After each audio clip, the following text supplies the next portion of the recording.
దేవుని వాగ్దానం. యిర్మీయా 30:17.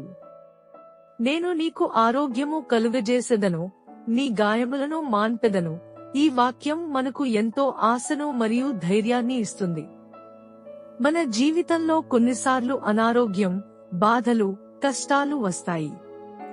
అప్పుడప్పుడు మనం నిరాశకు గురవుతాము. కానీ దేవుడు మనలను ఎప్పుడూ విడిచిపెట్టరు.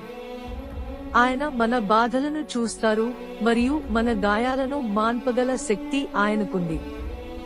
మనం విశ్వాసంతో ఆయనను ఆశ్రయిస్తే ఆయన మనకు ఆరోగ్యాన్ని మరియు శాంతిని ఇస్తారు. ఈ వాక్యం శరీర గాయాల గురించి మాత్రమే కాదు, మన హృదయంలో ఉన్న బాధలు మరియు మనసులో ఉన్న గాయాల గురించి కూడా చెబుతుంది. కొన్నిసార్లు మనం బాధపడినప్పుడు లేదా ఎవరో మనసును గాయపరిచినప్పుడు మనం చాలా బాధపడతాము. అప్పుడు దేవుని ప్రేమ మనకు ఓదార్పు ఇస్తుంది మరియు మన గాయాలను మాన్పుతుంది. అందుకే మనం ఎలాంటి పరిస్థితిలో ఉన్నా దేవునిపై విశ్వాసం ఉంచాలి. ఆయన మాటలను నమ్మి ఆయనకు దగ్గరగా ఉండాలి. దేవుడు మన ఆరోగ్యాన్ని పునరుద్ధరిస్తాడు, మన గాయాలను మాన్పుతాడు, మన జీవితాన్ని ఆశీర్వదిస్తాడు.